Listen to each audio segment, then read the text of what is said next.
highlight first that Tunisia has been engaged since 2019 in a very constructive, inclusive, and transparent and participatory process for updating his NDC of 2000.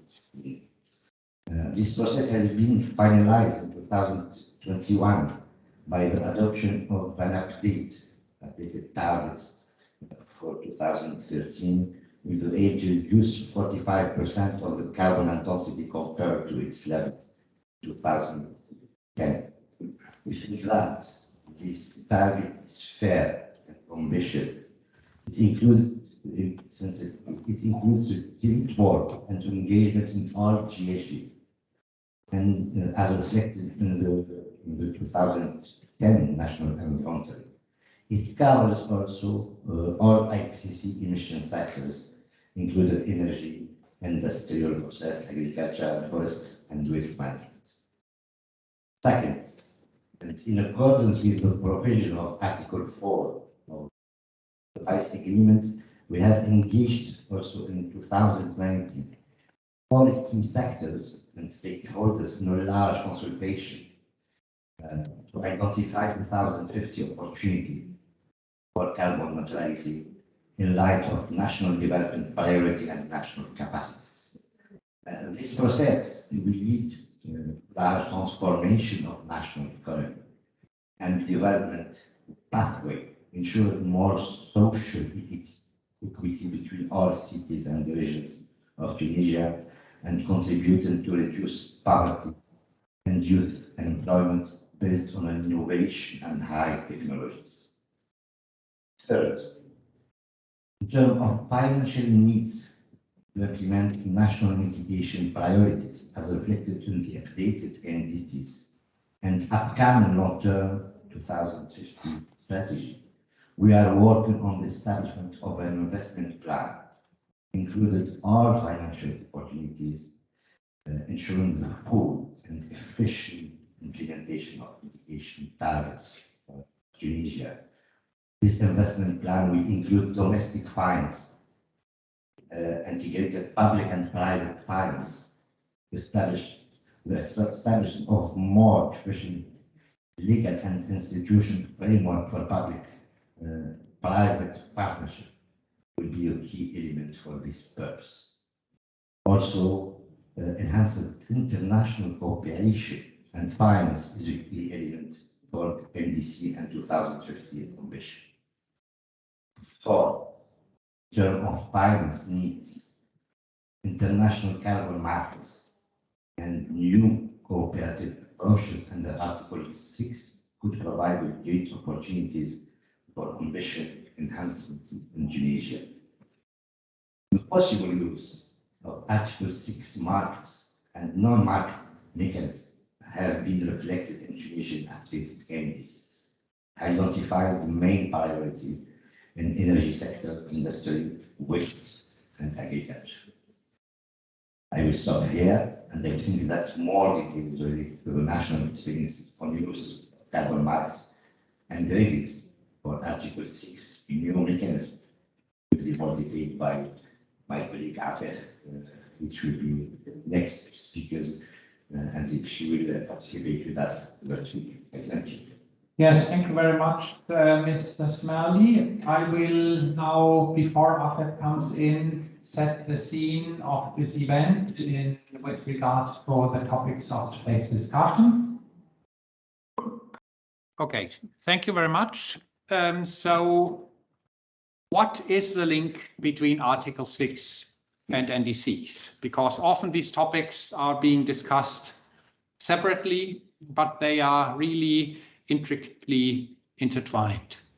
And we have been doing some work to look into how globally these NDC updates that we've seen in the past 2 or 3 years coming in, what do they say regarding Article 6? Are they just giving a very rough statement, we want to use Article 6, or do they give a clearer view how a country actually wants to use Article 6? So we have tried to develop a definition for Article 6 readiness in NDCs. And this relates to having capacities and systems in place, a strategy, because, well, you need to know what you want to achieve with Article 6. Then guiding principles for selection of the activities, the institutional framework, which is necessary to do all the authorization, development of methodologies. Of course, that depends a lot on what text eventually will be agreed here, but there will be a lot of different tasks. And then also, of course, monitoring and reporting, because as we know, transparency is crucial, and a lot of Article 6 related information will be reported, both specially in the context of Article 6, but also more generally in the context of Article 30. And therefore, these three key pillars of readiness for Article 6 need to be looked at in the context of the NDC. So, does the country have an Article 6 strategy? Is there a governance framework, or at least an idea how such framework would be set up? And what monitoring infrastructure could be applied? And with regard to the Article 6 strategy, I'm always puzzled by the absence of the discussion. For example, does a country want to remain a seller for the indefinite future? Or in the context of the update of the NDCs over time, mutate from being a seller to becoming a buyer? Or would a country even want to have a mixed strategy where it leaves to the private sector players the decision whether they want to buy or to sell? So there are various possible strategies that can be undertaken, but so far it's not really discussed in detail in most countries. And here you see numbers. We looked at the NDC updates. And well, there is, of course, a lot of general interest statements.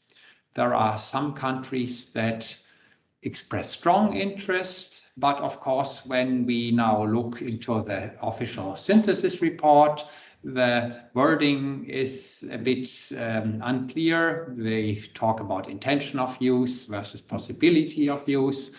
It's not always clear which of the terms is stronger or not.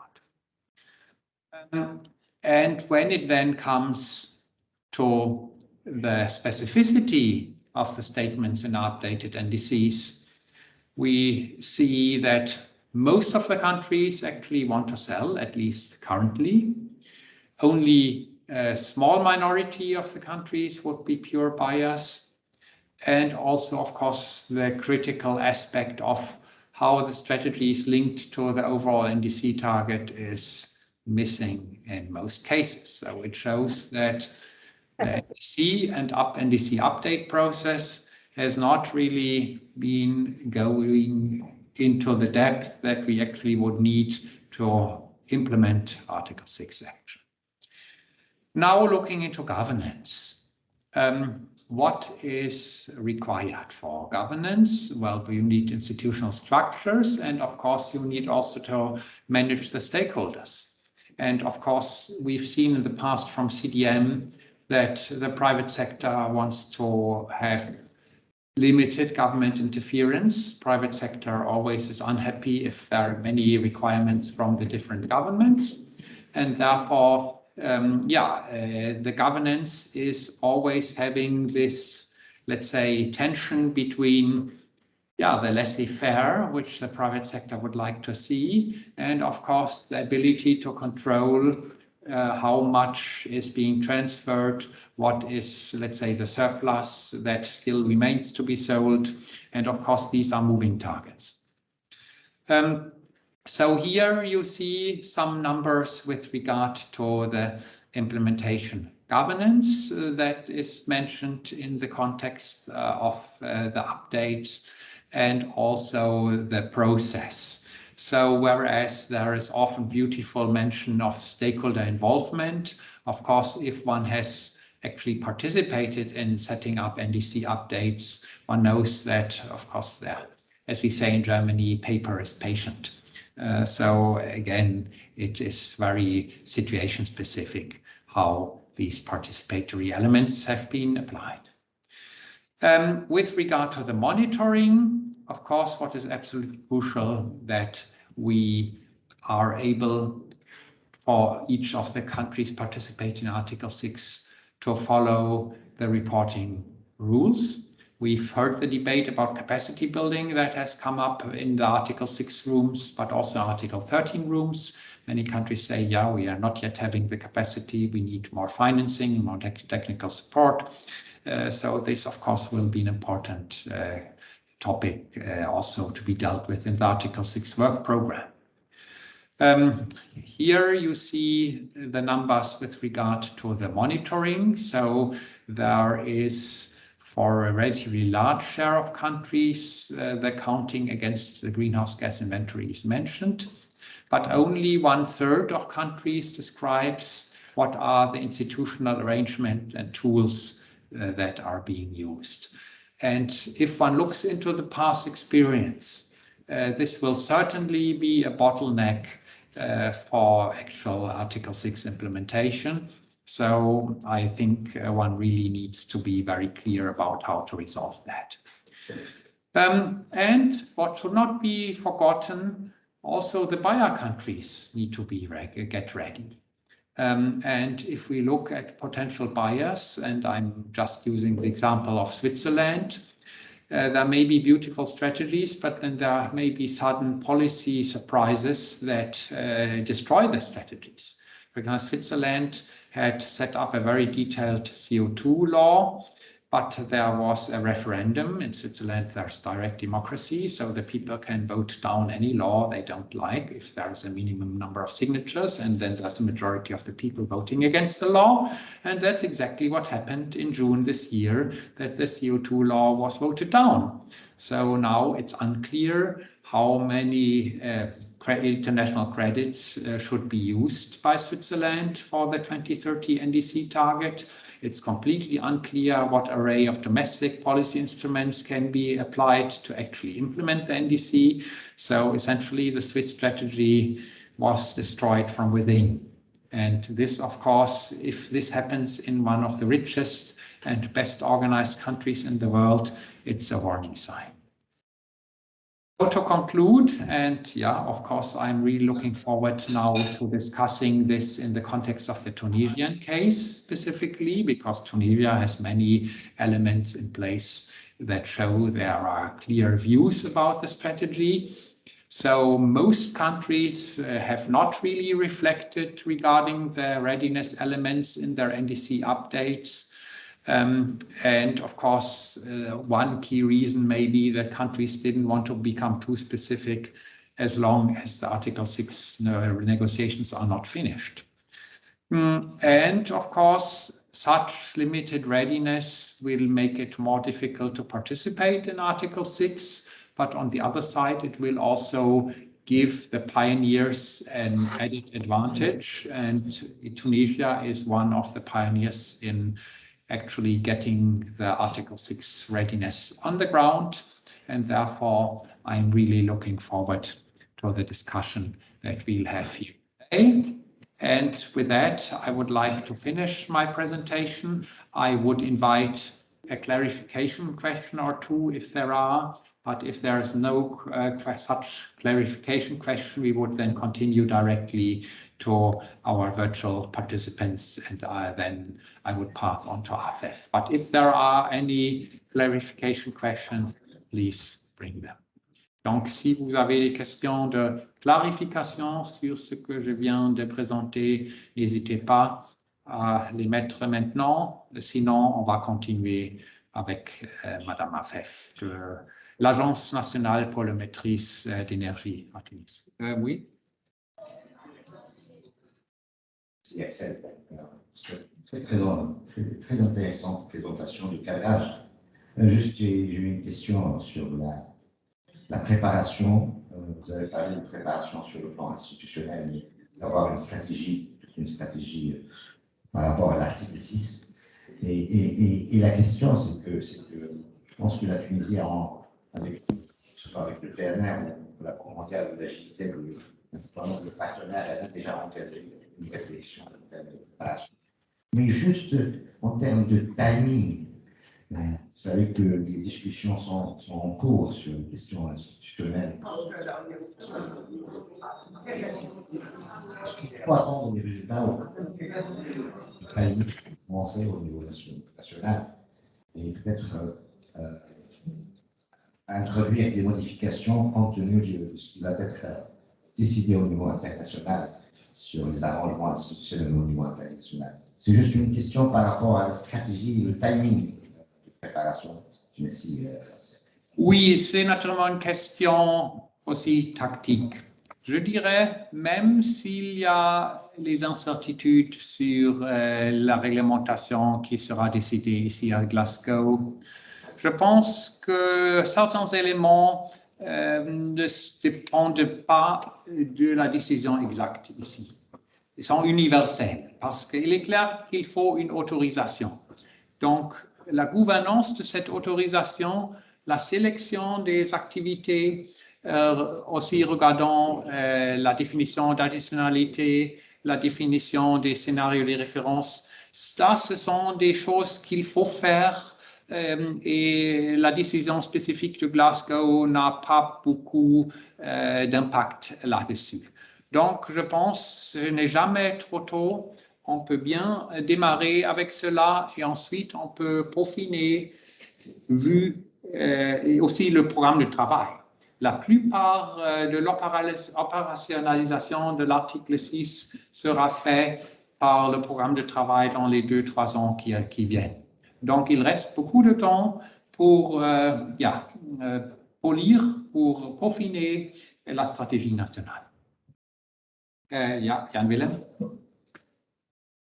So if you allow me two quick comments, and we may come back to it a bit later. The first one on the strategies you showed, I think there's a fourth one, and it's called risk management, meaning that countries would need to meet their NDCs by a given time. And as of course, you don't know the effect. There's a whole range of new policies and measures domestically happening, but you don't know whether they will be successful. And so preparing for Article 6 and have the flexibility to manage your risk to comply with the NDC is of course another way of looking at the strategy.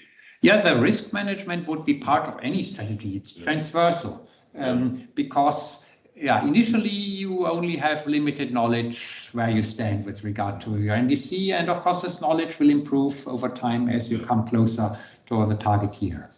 So of course any government would have to see how to manage the initially large uncertainty that will then narrow down. And of course, I'm completely agreeing with you that there needs to be, for example, prevention of overselling in the early years. Or underselling. Well, underselling, of course, depending on the price path and so on. But there are opportunities as well. Opportunities. If you start too late, then you lose the opportunity. So, some African countries were very late in the CDM process, and therefore they couldn't tap into the market.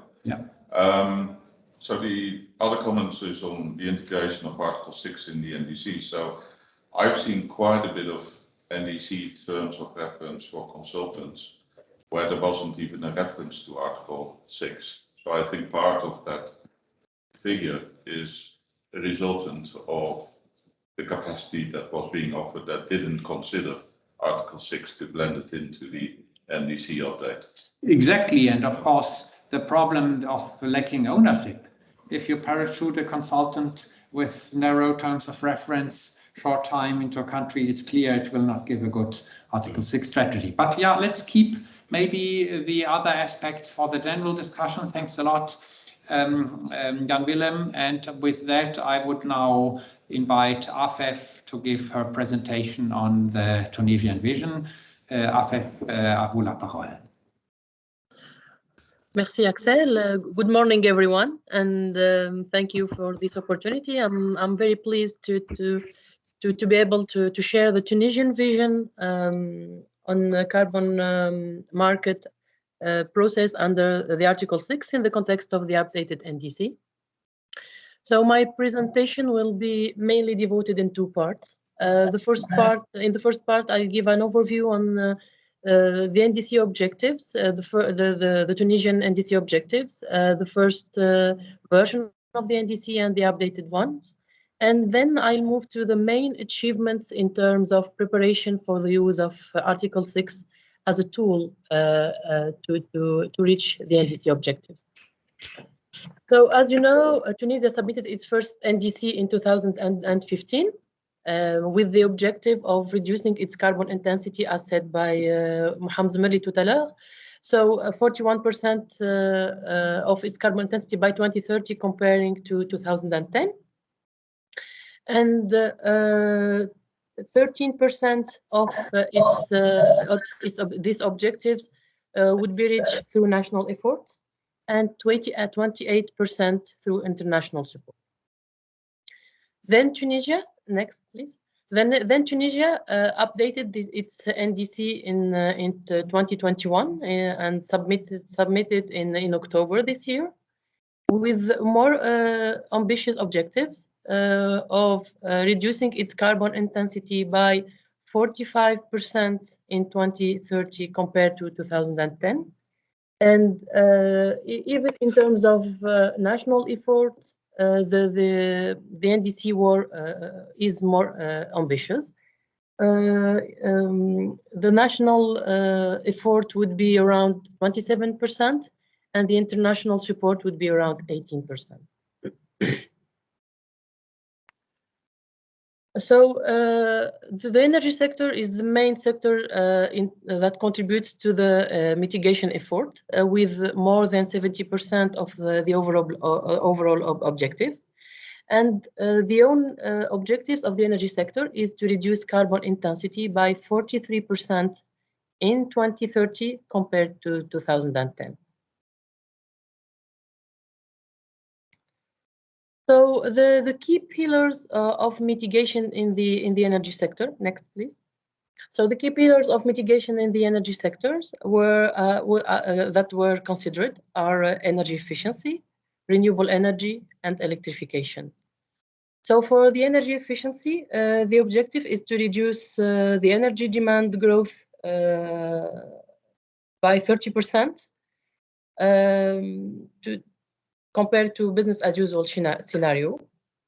The second key pillar is renewable energy, and which is considered as a key to reduce emissions from electricity supply. And the objective is to reduce the increase of the installed capacity to 10 times to reach 3,800 megawatts by 2030.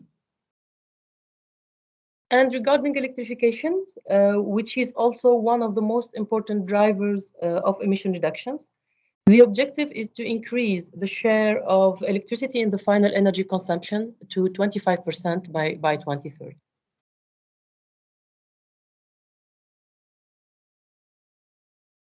So Tunisia, to be able to reach these objectives, Tunisia is trying to explore all the possibilities to do that. And carbon pricing is considered as one of the main levers to help in achieving this goal. Indeed, actually, currently there is a consensus on the need to use carbon pricing as an essential economic and financial tool in decarbonizing the economy. So why carbon pricing matters, especially in Tunisia? So carbon pricing is considered as a key policy, public policy lever. First, to achieve the national priorities, especially regarding the acceleration of the energy transition through the achievement of the energy efficiency and renewable energy goals. And second, or let's say in parallel, to implement the Paris Agreement through the strengthening of the mitigation policy in Tunisia to achieve the mid and long-term goals of the NDC, but also of the low emission development strategy. So this was, next please. So this was reflected in the first NDC, where the use of carbon market were already foreseen, and also confirmed in the updated NDC, where the use of carbon market was also considered. However, the second version of the NDC, we used the term carbon pricing rather than carbon market, since it's more global. But of course, with a reference to the Article 6 mechanism as a possible way to reach the mitigation goals.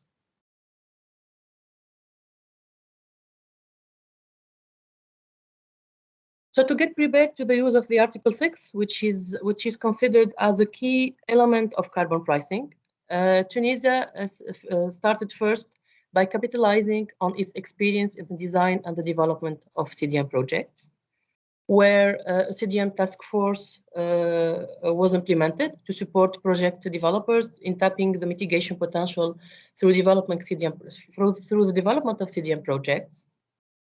Also, a designated national authority was implemented to approve the projects and provide the letter of approvals for project developers. By that time, also, a decree was elaborated to set the conditions and procedures for the sale of CERs generated by the CDM projects. And we succeeded in registering 7 projects, among which a program of activities. From the other side, we developed also some NAMAs, which were also very important since they allow us to develop sectoral approaches for mitigation. We developed NAMA for the building sector, for the Tunisian solar plan, and for the cement sector. And we also developed some MRV systems, especially for the cement sector, where we developed 3 types of MRVs, so MRV for emissions, for mitigation, and also for the financial support. So we believe that the experience gained, the challenges, and also the lessons learned from these experiences could be useful, especially to develop projects under the Article 6 of the Paris Agreement, and more specifically Article 6.4. And this on the technical, regulatory, and also on the institutional levels. Next, please. So the main achievements for carbon pricing, for carbon markets in Tunisia. So we tried to establish a group of negotiators on Article 6 to follow closely the latest development and updates on the negotiations outcomes. We worked also on building capacities of actors, and it's not a one-shot exercise, but a long-term process that needs commitments and confidence between the actors. We developed a portfolio of projects potentially eligible to mechanisms under the Article 6, based on the new Paris Agreement requirements, but also based on the past experience we had with CDM, for example, in terms of additionality, monitoring, contribution to sustainable development goals, etc. And then we are preparing a pilot for a pilot project under the Article 6, which will be a very good opportunity of learning by doing on how to proceed to generate emissions reductions under the Article 6 of the Paris Agreement. So this portfolio and also the pilot project will be presented in more details by other colleagues from Tunisia next. Also in Tunisia, in addition to what I've been saying, is that we had a very interesting experience under the Partnership for Market Readiness program. So we carried out a series of work under the PMR to prepare the introduction for carbon pricing instruments, where Article 6 could be involved. So the 3 instruments that were developed under the PMR were carbon tax to support the Energy Transition Fund resources. The second one is a hybrid carbon pricing instrument for the cement sector. And the third one was a results-based finance system to support the development of renewable electricity. So regarding the first instrument, which is the carbon tax to support the energy transition fund resources. Next, please.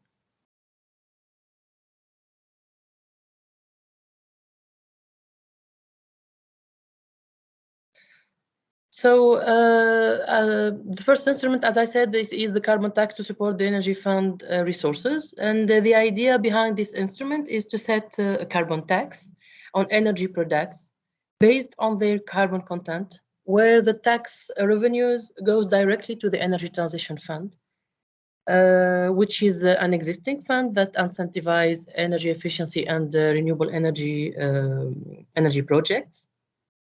So since these projects will contribute to reduce emissions, this emissions reduction could be used under the Article 6 of the Paris Agreement, and potentially part of these revenues could be returned to the fund. So this is the idea behind this instruments and how the Article 6 could be involved within this instrument. The second one, next please. The second instrument is a hybrid carbon pricing for the cement sector. And the idea for this instrument is to create a specific fund specifically devoted to the cement sector that is fed from different contributions, so from national, international financing, also from the Energy Transition Fund, and also fed from contribution from the cement sector. And this fund will finance mitigation projects in the cement sector according to their mitigation potential.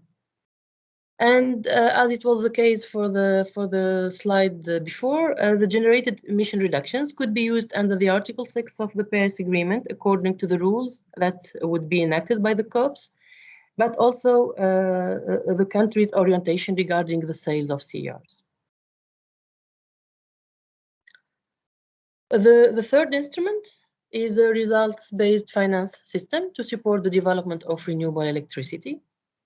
And the idea is to attract and increase the involvement of the private sector in the achievement of the NDC renewable energy objectives by implementing a carbon pricing system to reward avoided greenhouse gas emissions from renewable electricity generation through the Energy Transition Fund or through the Article 6 of the Paris Agreement. It will really depend on the orientation regarding the sales of CERs.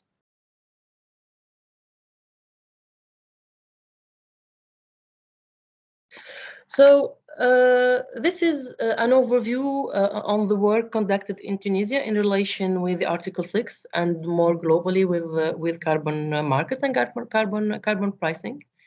And I think that the main recommendation to enhance the use carbon market mechanism to reach NDC objectives could be the follow. It's not comprehensive, of course, but we believe that these are the main recommendations.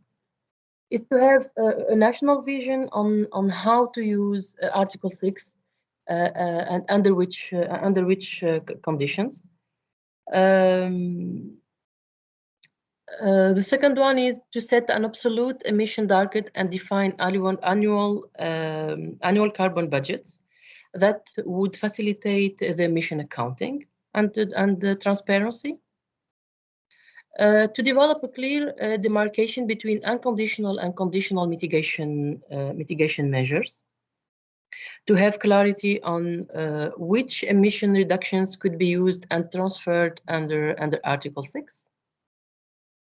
Also to define a realistic baseline scenario to avoid overestimate emission reductions. To develop a registry to ensure an accurate monitoring of transactions and ensure also transparency. To develop a mitigation portfolio with a list of mitigation measures to identify the most suitable projects for Article 6. To develop a marginal abatement cost curve to compare projects and to identify where abatement opportunities are potentially the largest and most cost-effective. And to indicate interest in participating in market in the NDC to reflect the political commitment to use carbon markets. So this is an overview on what we have done in Tunisia. I hope it was useful, and of course, stay at your disposal for any further clarifications. Thank you. Merci beaucoup pour votre présentation. J'ai deux questions techniques, en fait, et une question notamment d'un point de vue plutôt politique par rapport à l'utilisation des revenus dont vous avez parlé. Je me demandais si vous aviez pensé à la question, à la dimension sociale de l'utilisation de ces revenus, notamment par rapport au support que ça pourrait apporter dans la population vis-à-vis d'une politique de tarification carbone en Tunisie. Je pense que ça devrait faire partie d'une dimension, c'est une dimension qui devrait être prise en compte. Je ne l'ai pas vu dans votre, en tout cas, je ne l'ai pas saisi dans votre présentation. J'aimerais bien avoir un peu votre avis sur cette question-là. Et puis aussi, toute la dimension de la confiance dans l'article 6, notamment, pas dans l'article 6, mais en tout cas dans les crédits qui seraient émis par la Tunisie. Et la confiance pourrait être mise dans ces crédits. Et je me demandais quel était votre avis sur les questions de coalition internationale. Donc, comment est-ce que vous comptez travailler avec d'autres pays pour développer cette confiance, notamment dans la transparence, avec la question de la transparence? J'ai déjà beaucoup parlé. Oui, c'est un peu plus qu'une question de clarification, donc je vous prie après de répondre juste à la clarification et le reste sera certainement abordé dans la discussion finale. D'accord. Alors merci pour votre question. Par rapport à tout ce qui est dimension sociale, déjà, par rapport au premier instrument que j'avais présenté, qui est la taxe carbone, en fait, on a dans la proposition qui a été faite, c'est qu'on a bien pris en considération la dimension sociale du fait que les ménages les plus démunis seront épargnés de la taxe, ça d'un côté. Et par rapport à tout ce qui est recyclage des revenus de la taxe, en fait, comme je l'avais montré dans le premier slide, principalement, je parle de la taxe carbone. Les revenus de la taxe iront directement dans le fonds de transition énergétique qui, à son tour, et qui existe déjà et qui fournit des incitations et des subventions aux projets d'efficacité énergétique et d'énergie renouvelable. Il y a même des programmes qui sont destinés directement aux ménages, tels que les toits solaires pour l'installation de systèmes photovoltaïques ou autres pour tout ce qui est chauffe-eau solaire. Donc, ce sont des programmes qui vont directement aux ménages. Il y a même actuellement des programmes qui sont en cours pour cibler directement des ménages à faible et moyen revenu, notamment pour le photovoltaïque, et qui sont d'ailleurs financés par un programme de l'ANAMA Facility qui a émané de l'ANAMA dont j'avais parlé tout à l'heure, l'ANAMA Bâtiment, qui a été soumise, pour laquelle nous avons un financement actuellement, justement pour cibler les ménages à faible revenu pour pouvoir les intégrer. Donc en fait, c'est un système en boucle, là où la taxe ira directement au fonds, à partir du fonds, financer des programmes destinés aux industriels, mais aussi aux ménages, tout en essayant de toujours garder un œil sur les ménages les plus démunis et garder en tête la dimension sociale. Pour tout ce qui est confiance dans les crédits et la question de transparence, je pense, comme a dit Axel, on aura l'occasion d'en parler tout à l'heure. Mais oui, en fait, c'est tout un préparatif. Il n'y a pas encore de clarté à 100% sur ce qui va sortir des négociations et sur les règles qui vont être fixées pour l'article 6. Là, c'est un travail que nous menons pour être à même de mener des projets au moment où les règles seront plus claires, mais aussi le fait qu'on essaie de travailler sur un projet pilote, et comme j'avais dit tout à l'heure, ça va nous permettre d'apprendre. Ce que j'ai dit tout à l'heure, c'est learning by doing, en fait, c'est d'apprendre sur le tas et de voir comment ça va évoluer, et puis d'avoir une stratégie plus claire pour la Tunisie d'une façon générale, pour l'achat ou la vente des crédits. C'est la façon dont on va se positionner, comme a dit aussi Axel au départ. Est-ce qu'on va être vendeur ou acheteur?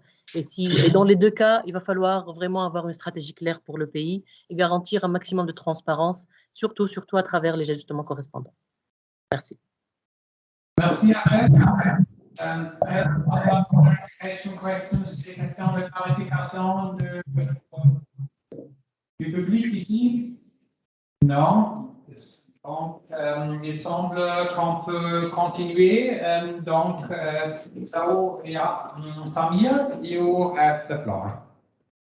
Okay, thank you thank you very much to giving us this opportunity to present an initiative to developing a project portfolio for that could lend themselves to Article 6 in Tunisia.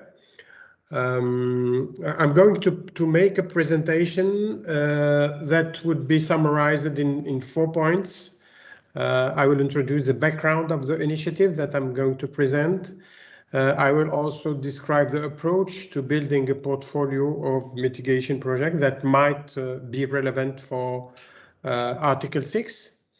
I will also present the prioritization approach and steps and results of this initiative, and I will present the portfolio results at the end of my presentation.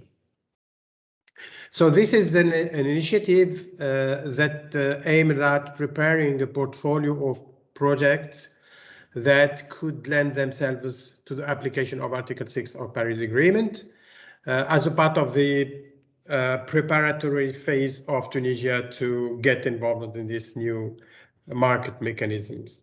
This initiative has been launched by Energy Conservation Agency, Agence Nationale de Maîtrise de l'Énergie, with support from GIZ. It had 2 main objectives: prepare the ground in Tunisia for the use of market mechanism, both internationally and nationally, and AFEF had just described the context of developing market mechanism, including nationally. And second point, take advantage and benefits of market mechanisms to help deliver CDN commitments and also to concretely go with the trajectory that have been expected for the CDN. The approach for building this project portfolio started first by identifying energy and industrial processes mitigation project. You know that energy and industrial processes are those that have more chance to get through the market mechanism at the beginning of the Article 6 process. The approach aimed at having ambition that go beyond business as usual, of course, to meet minimum additionality requirement. We have the historical experience from CDM, and we know that one of the important criteria to get through market mechanism is to prove additionality of the project.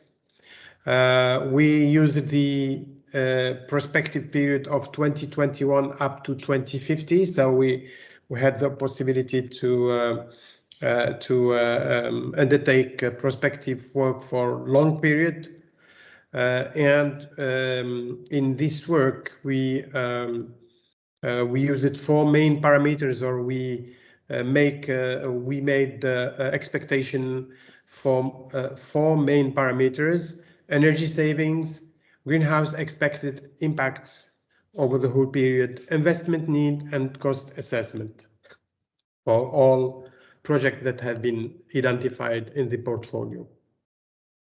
We also had the possibility to work on developing a multi-criteria assessment model.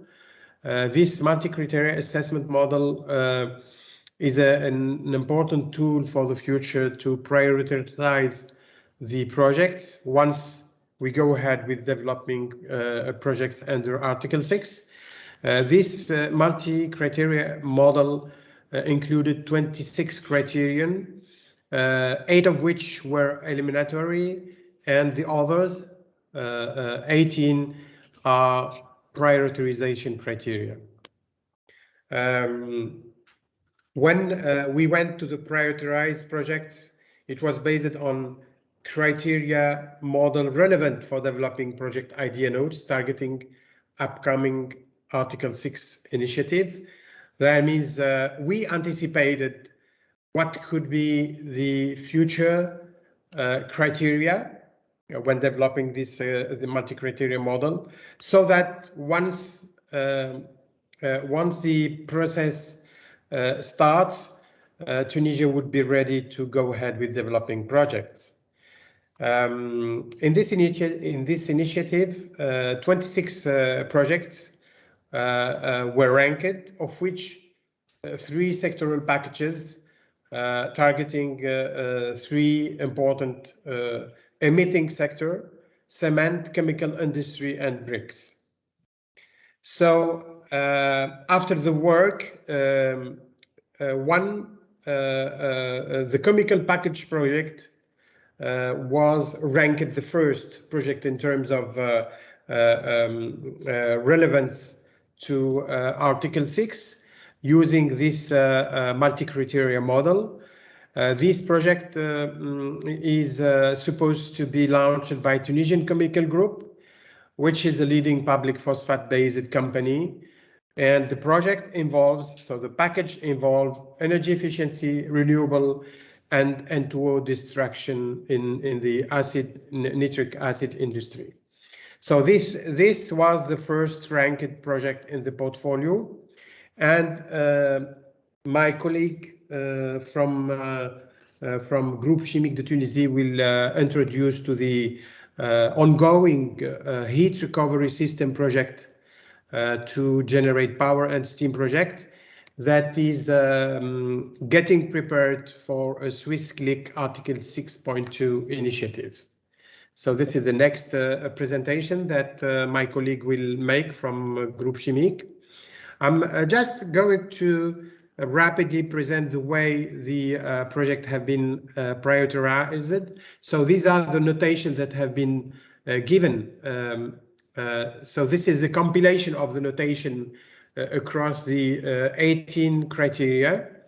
As you can see, this is the notation that the synthesis notation for each of the 26 projects, and this is the potential greenhouse gas emission reductions for the period 2021 to 2030 of each of these projects. So these are the 10 most relevant projects for Article 6 in Tunisia, the first of which the chemical package that I just presented to you. Some other relevant result.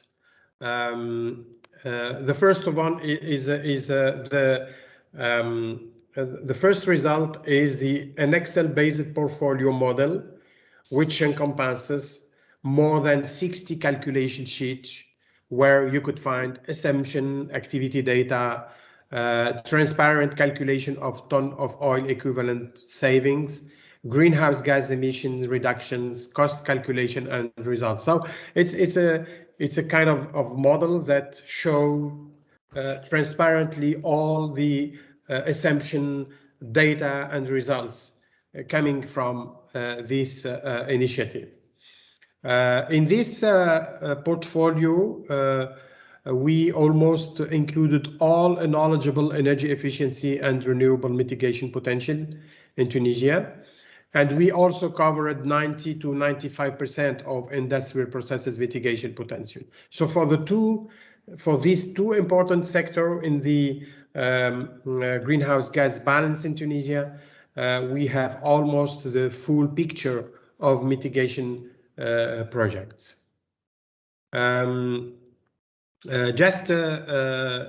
we have a compilation of greenhouse gas results for the 26 projects, showing yearly impacts in terms of greenhouse gas emission reductions.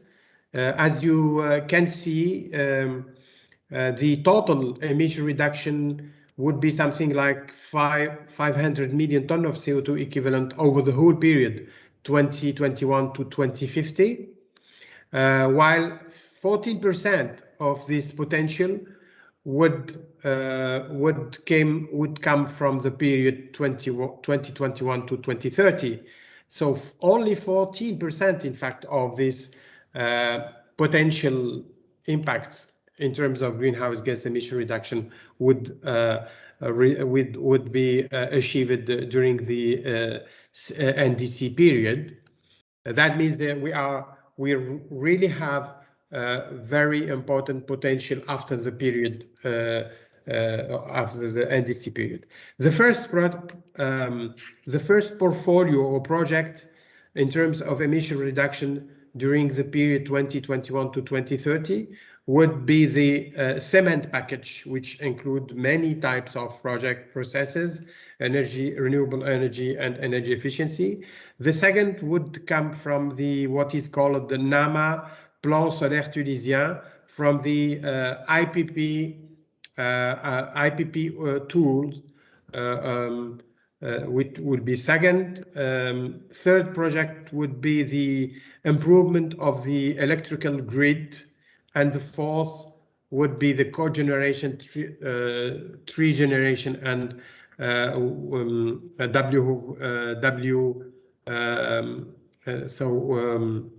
waste heat recovery system for electrical production. So these are the main projects in terms of emission reduction during the period from now to 2030.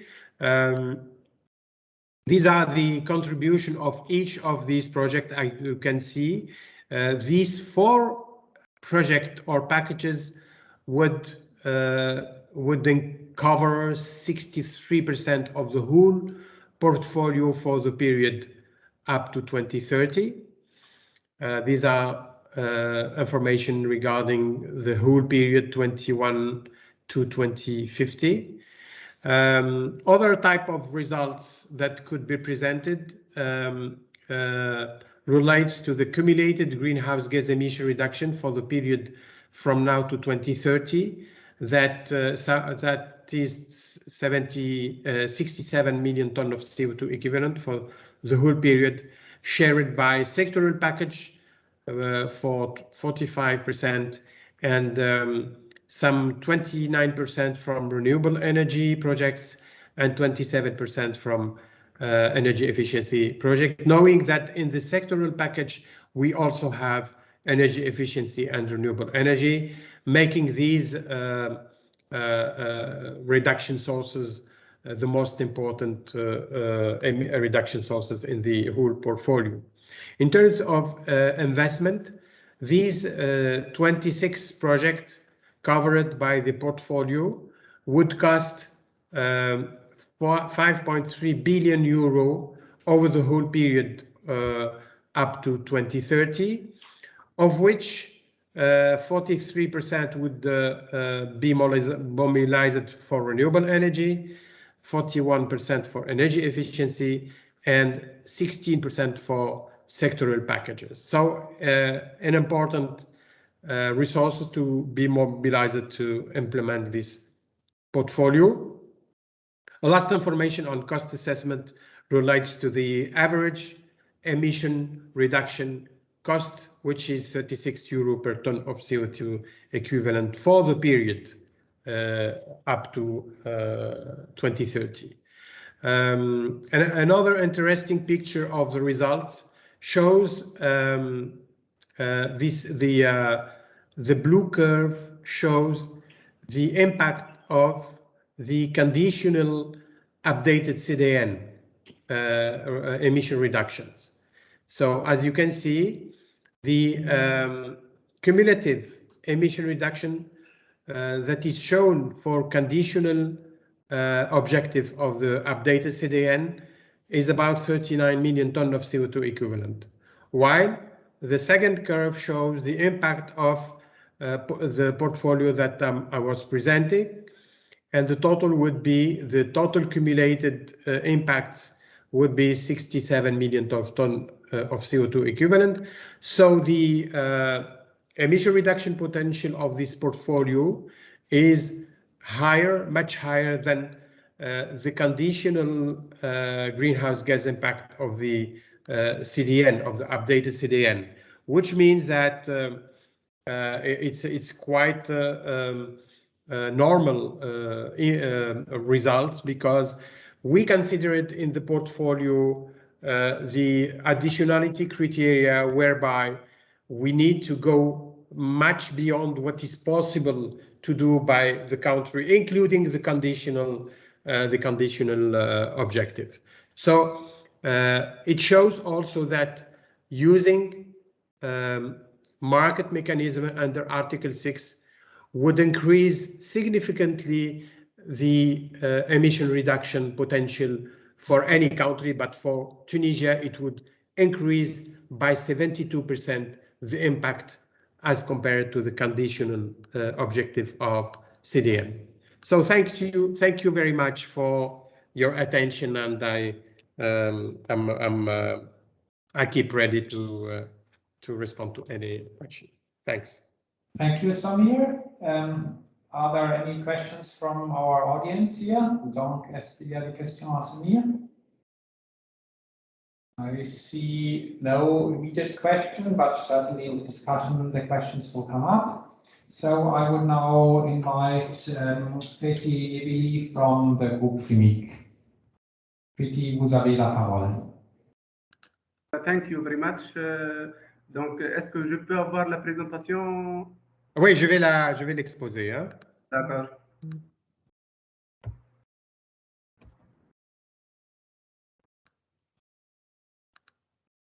Voilà, normalement, c'est bon. Oui, ça arrive. Oui, un instant. Oui, parfait. Ça va, oui, ok, ça va. Thank you very much. Donc, Nbili Fethi, I am Environmental Director of the GCT. The next, please.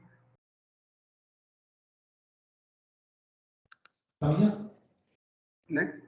Donc, the GCT's origin goes back as far as 47 when a state-owned chemical company, SIAP, was incorporated and started the production of TSP in 52 at Sfax. During the 70s and the 80s, many other additional production plants started.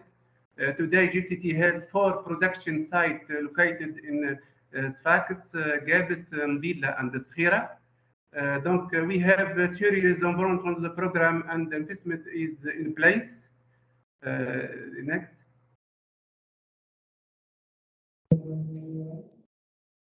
Donc, the principal site of production is in Gabis to produce phosphoric acid, diammonium phosphate, dicalcium phosphate, ammonitrate, and ammonitrate porous. And the second site is in Mdila, and the third site is in Skhira. The site in Sfax, the factory is closed. Donc, we have in this moment 3 sites. Next. Donc, our objective is we have a gas emission in conformity with the standard, zero outflow for liquid effluent, environmental phosphogypsum disposal, preservation of water research, and high energy production and use efficiency, better public image, better community relation. Donc, is our principal objective. Next. Donc, ongoing meeting packed mitigation, we have donc the project mitigation nitric acid project NACAG GZ, catalytic destruction of N2ZOO, donc the mitigation investment plant to have energy efficiency, cogeneration and HRS, heat recovery system, renewable energy and reforestation. One of the essential pillars of this environmental protection strategy, 3% contribution at 30s CDN objective of energy and this projects, and expected to lowering carbon footprint scope 1 and scope 2 by almost 70% for the whole group by the year of 30. The second. Next. Donc, in GCT, we have 3 principal projects to HRS, heat recovery, preliminary expected Donc, enjoining preparation of Swiss click submission under Article 62.2, project will involve heat recovery packet, donc 3 HRS unit in Skhira, in Gabes, and in the Mvila. In total investment 25 million euro and equivalent 433 kiloton of CO2 equivalent equivalent back time and 3-point bonus.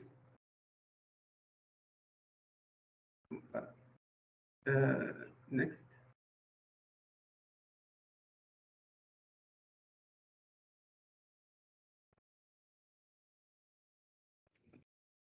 Donc, thank you very much. Merci beaucoup. Si vous avez des questions à poser, donc. Merci beaucoup, Sifeti. So, donc, est-ce qu'il y a des questions de clarification de l'audience? Any clarification questions from the room in Glasgow? No, it doesn't seem like that. So I thank you. And now I would ask our colleague Jan Willem from the EBRD. He's from a development bank, so he knows the real stuff, funding of large activities. And of course, banks are the, let's say, ultimate proof of whether a strategy works or not. So, Jan Willem, I know you have been following these things for many years. I'm very much looking forward to your intervention. And okay. You have the floor. So, good morning. I'm Jan Willem van der Ven. I'm in EBRD heading the climate finance and carbon market activities. So I will broaden the conversation a little bit beyond Tunisia, but also give you a flavor of what EBRD is doing in this area of sponsoring carbon pricing and markets in our region. Let's say at this COP you may have heard there's a lot of discussion on climate finance, and lots of banks are being asked to kind of increase their finance to projects. And there's a lot of, you hear a lot of stories around capital markets and let's say the trillions that are out there in the capital markets. But the essence is, let's say, a lot of the low carbon projects in the countries we work still are, if you will, not in the money unless there's a carbon price in the system at play in order to differentiate between the green and the dark. So we attach quite a bit of attention now, and I think we will expand on this in the coming years on carbon pricing systems, because it's more a systematic way in order to ensure that finance and capital can indeed flow to the countries we work in. So there's a lot of stuff happening at the same time, and it's bubbling. We see many flowers blooming at the moment. One of them is, of course, and that particularly for the countries in the Mediterranean will have a certain effect. If the carbon border adjustment mechanism comes through, then that will, I think, inform the trade relationships between the EU and various other countries. And one of the mitigating ways against this concept is, of course, that you would have your own carbon pricing. And as far as I understand the draft regulation, if you would have your own carbon price, it would kind of be netted out as to how much you would need to pay into the EU.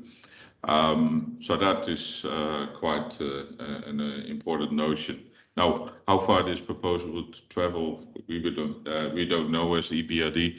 but it's something on the horizon and quite important to understand and something for companies to account for in their investment planning and risk management.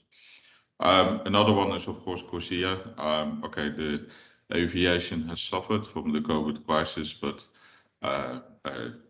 one may anticipate. I see everyone at COP very happy that they finally see people and from across the world. So I think there's probably a high chance that aviation will come back to some extent, and then CORSIA will kick in and start to drive demand for carbon.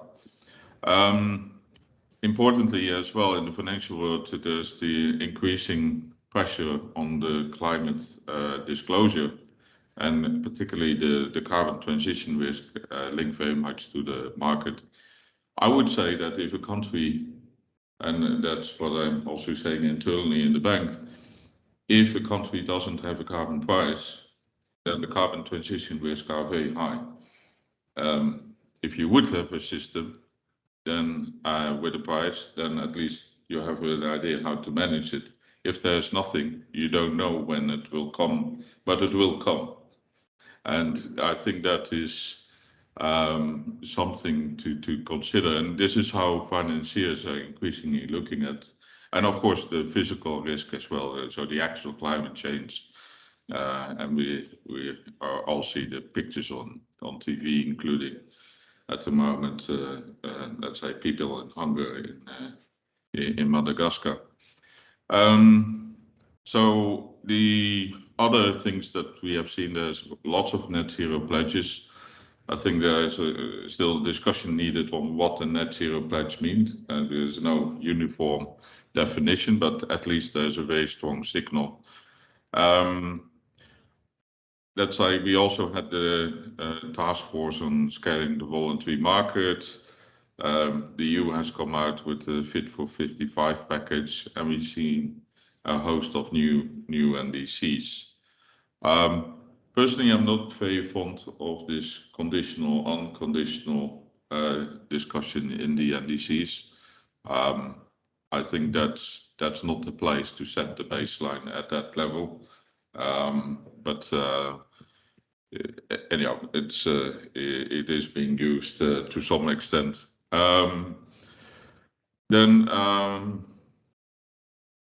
And the reason I say that, because I also see that in the climate finance debate, then people also start to talk about conditional and unconditional. And that lays an additional layer of bureaucracy on the flow of finance, and may even halt finance to flow. And that's something I think we need to be very careful of, because it's very clear to me that all the countries we work in on a consistent basis will need finance. So your let's say waste heat recovery project will not be financed by the carbon credit flow. It needs to be financed by a loan equity guarantee, etc. So who is going to put up that money? And if that can't count towards climate finance, then I think we have a big problem. So the EBRD is, so we're looking at integrating climate finance and carbon markets more and more. We have a lot of policy dialogue in this area ongoing. So at the moment we're doing carbon market options study in Uzbekistan and starting up in Georgia. Then we are working with Ukraine very intensively. And let's say we do a lot of work together with the other MDBs. We have a climate markets club with a number of countries as well. Yeah, we have been talking, of course, with the task force on scaling voluntary carbon markets when they were designing the system.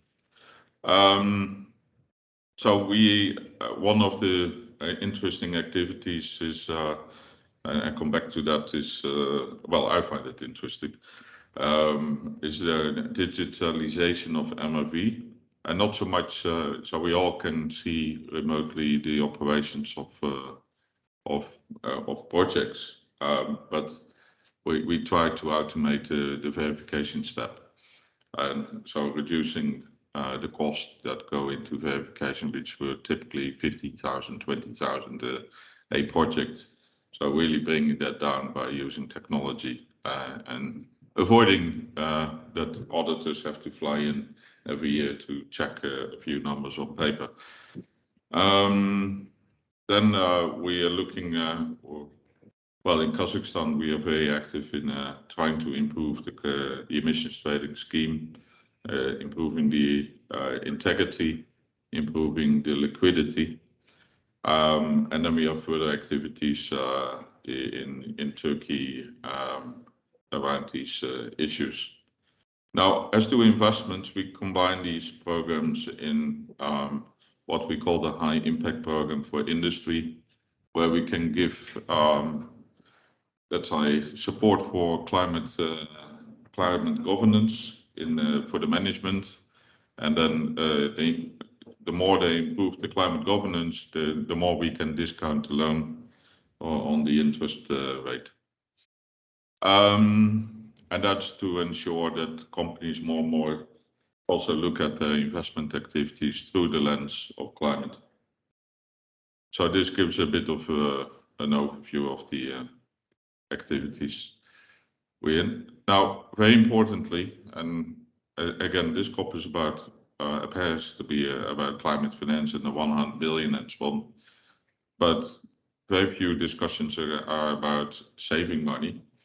The markets are ideal to make sure you become very cost effective and substantially safe.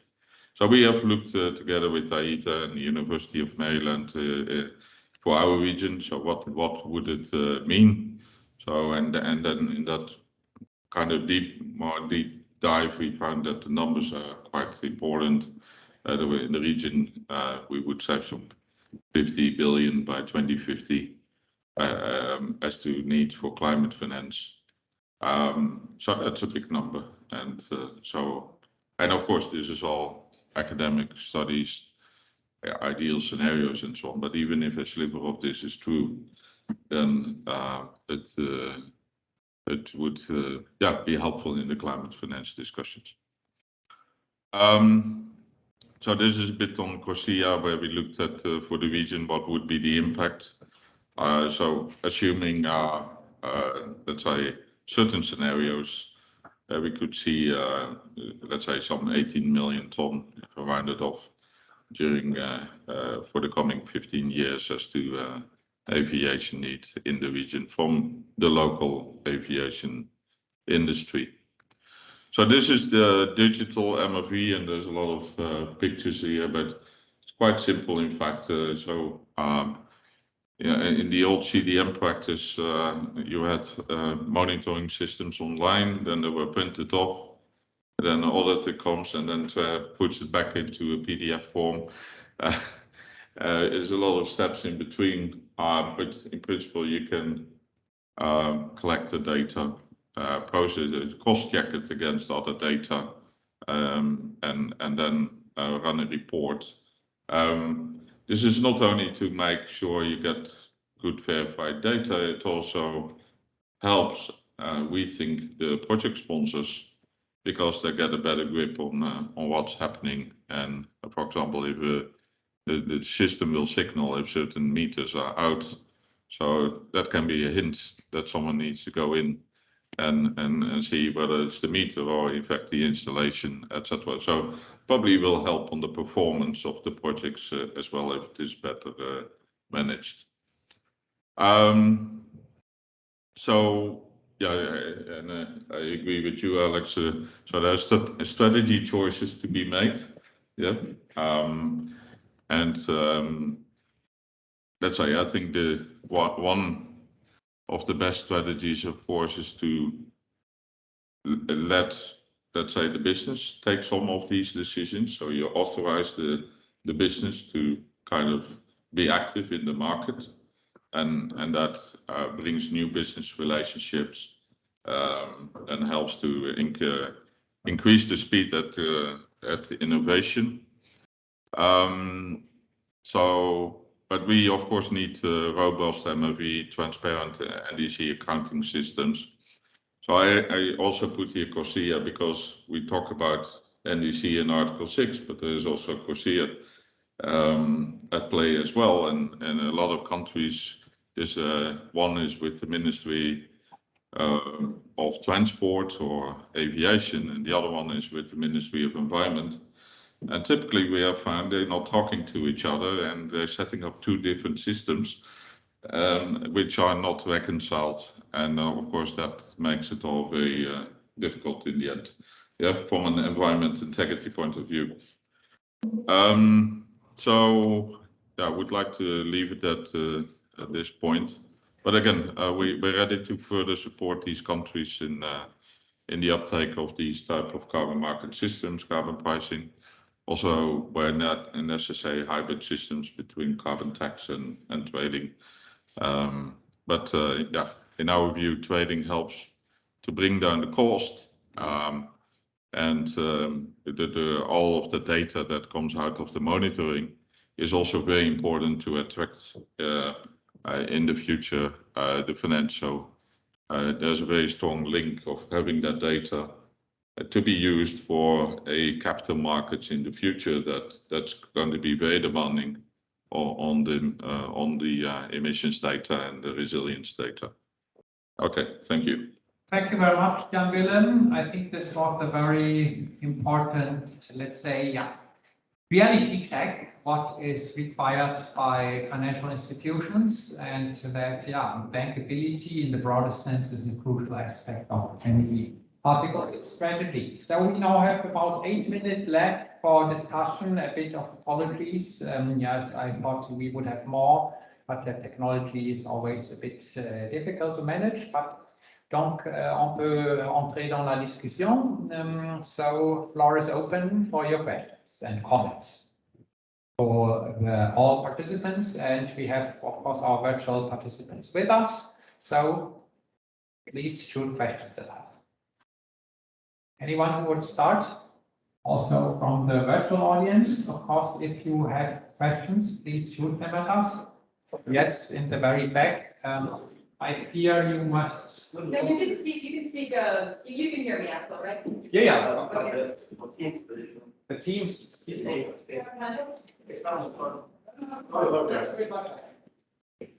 Thompson from the UK Mission Trading.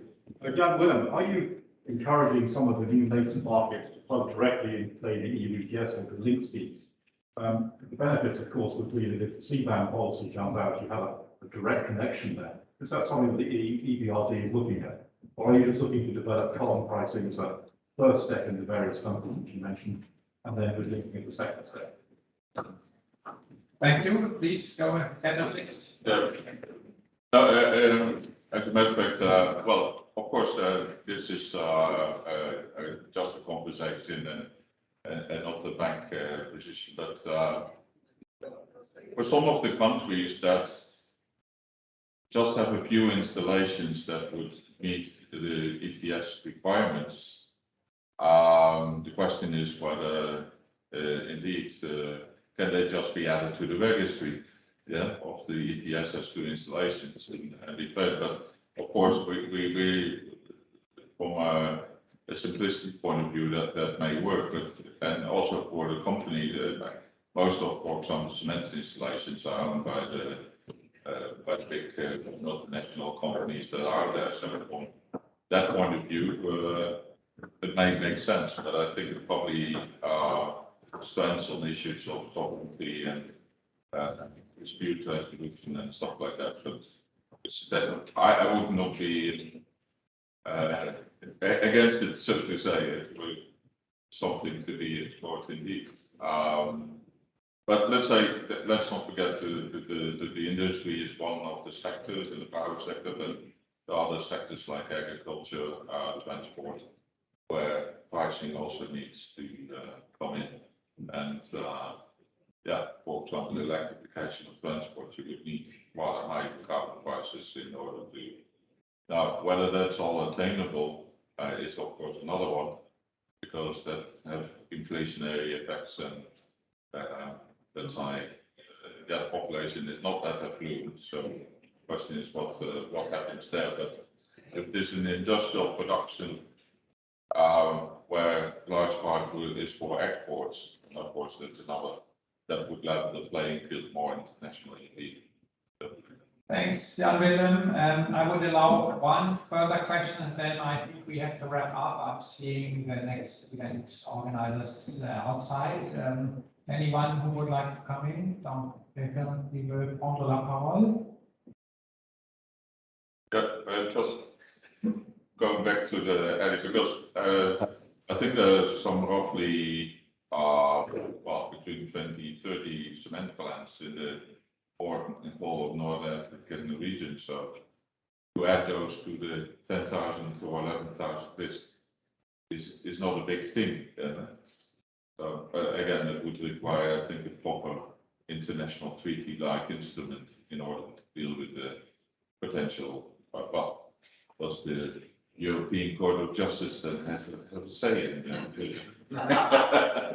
Yeah, and of course the question whether, for example, West African Economic Monetary Union expansion would also make sense. Yeah. So I see one question on the virtual participation. Belwen, donc, Monsieur, Madame Belwen, vous avez la parole. Thank you, Axel. In fact, there is 3 questions about challenges that developing countries are facing regarding Article 6 mechanism. The first question, in your opinion, which emission reduction or overachievements, I'm talking about overachievements, are eligible to Article 6 carbon markets? Are those relative to unconditional CDN target or those relative to conditional CDN target? This is the first question. Question 2, to assess these overachievements, country would need to wait until 2030 to establish the GHG inventory to assess these overachievements. At that time, can we sell emission reduction from projects that have already started? This is the question number 2. And the last question, Here, we won't be able to do 3 questions. Sorry, I need to stop there. Okay. So now on this first question of conditional versus unconditional, as Jan-Willem has mentioned, he doesn't like it. I think we have to address it. My view would be anything under the unconditional part is not really possible to put it under carbon markets, because at least the common understanding for unconditional would be it can be achieved with own resources. So some of the countries in the Maghreb region have specified very clearly what sectors and even type of activities they want to put into the unconditional and conditional. I give the Moroccan example. Others have not done so, but it is a tricky question, and I think many policymakers didn't really think deeply about it before doing that. On the second, about the overselling. Overselling risk, of course, is a risk that reduces over time, and that is also related to the time delay of inventory reports coming in. If you have slow inventory, or an inventory that's not reliable, then of course you have much less leeway than you have if you get your inventory in very quickly and you can trust it. But of course, initially in the start of the CDN phase, you need to have really an approach that is more flexible than in the last year, where your actually calculation is down okay. I think we need to wrap up now, so I would like to thank the big virtual audience and the smaller audience on the ground for staying with us. I think this topic remains interesting. I'm sure we'll have a follow-up on this in Sharm el-Sheikh and also probably beyond. So thank you very much also for the online participation, and have a good continuation of call. Thank you.